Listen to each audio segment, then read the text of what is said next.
How's everybody doing? My name is Anthony Brian Logan, and today we got to talk about the newly released, newly unsealed information found within the Jussie Smollett case files. Now, there's a lot to unpack here. You're talking about almost 500 pages of information with more to come at a later date. And if you want to read through all of what exists so far, I'll link to that in the box below. I've read through some of it myself, but not all of it. And I've read quite a few articles that have summarized the findings. Let's start from the very beginning and work our way on through it. Now, at this point, you know who Jussie Smollett is. This is an infamous hate crime hoaxer out there in Chicago, talking about it was these two white guys in MAGA hats that beat him up, poured bleach on his face, put a rope on his neck, tried to lynch him. Talking about they were screaming, this is MAGA country, you're that empire, F word, N word, all this, that, and the third. That whole story was fake. It was a fraud. It was really these two big bodybuilding Nigerian dudes that Jussie Smollett has known in his personal life, not only just walking around Chicago, living in the same building, but also they were extras on the TV show Empire, which he was at one point a star. Now, after this whole scheme was unraveled and revealed to authorities, he was arrested. I think February 20th of this year, he got locked up. Now, he was able to make bail for 10 grand. Shortly after Jussie's arrest, there was already a deal in place from the Cook County State's Attorney's Office, headed up by one Kim Foxx. Kim Foxx at this point is also infamous because she was contacting Tina Chin. Tina Chin is Michelle Obama's former White House aide. She's also very well known in Chicago.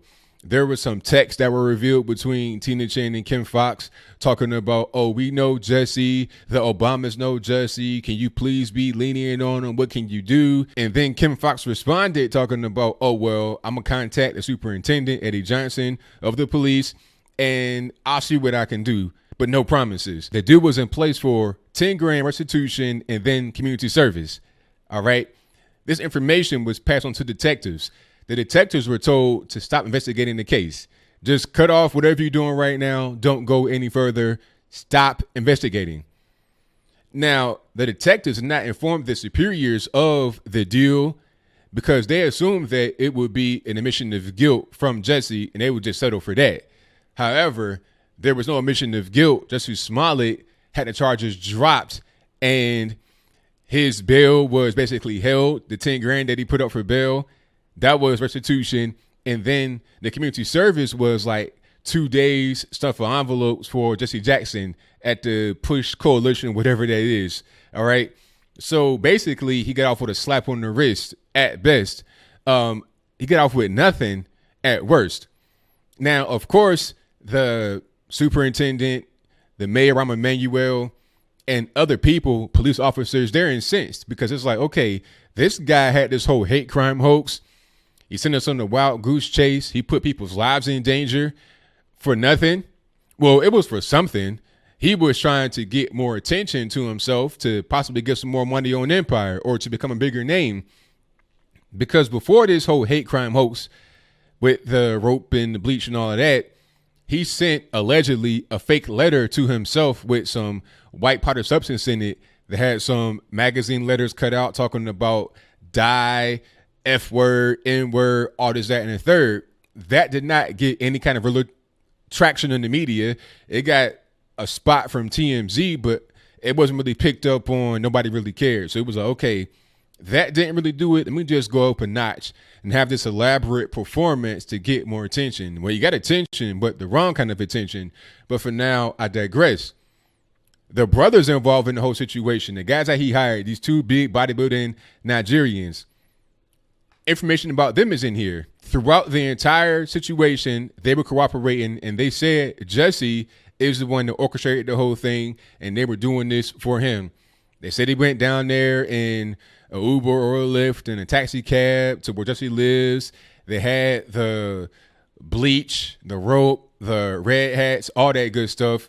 And the funny part here is that they said they had bleach that they poured on Jussie, but the bleach was in a hot sauce container, El Yucatan or something. I can't really pronounce it, but I'll place the actual brand of hot sauce on the screen before you.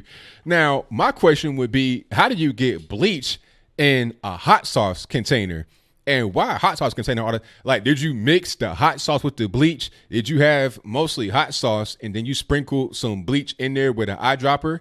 I'm not really sure how you got bleach in a hot sauce container, but I digress. That information was in the case files. The brothers were totally compliant. Now, what they did say was that they were not involved with the whole letter situation with the magazine cutouts and the white powdery substance. But some weeks, months ago, I heard when the police raided their house, when they kicked their door, they found some magazines in there with letters and numbers cut out.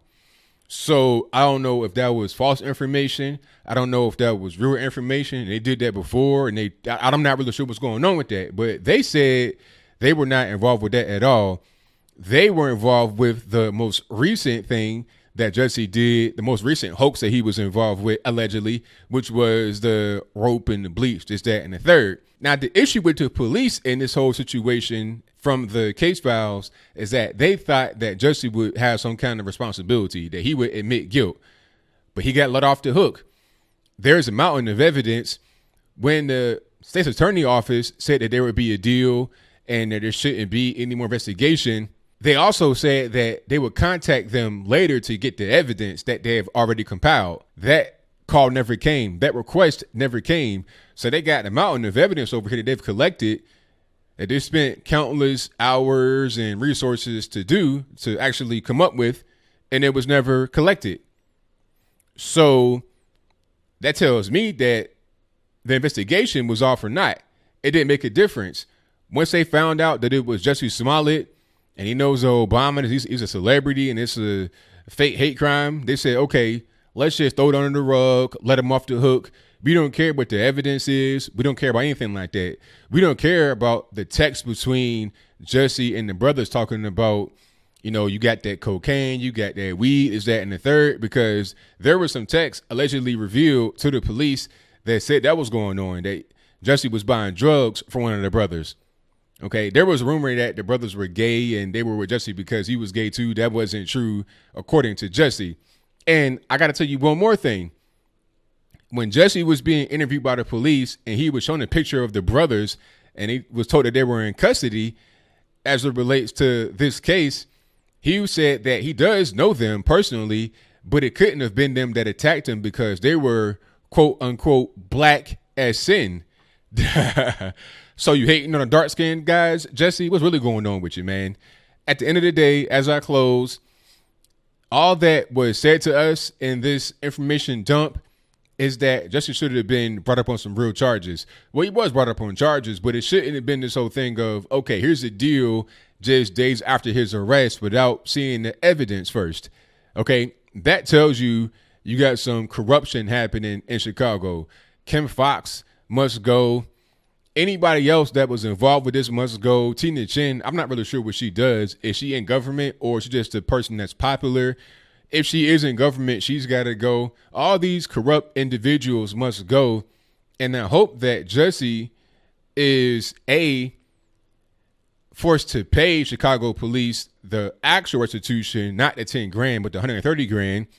And B, that the federal charges could still be pending against him for that fake letter with the white substance.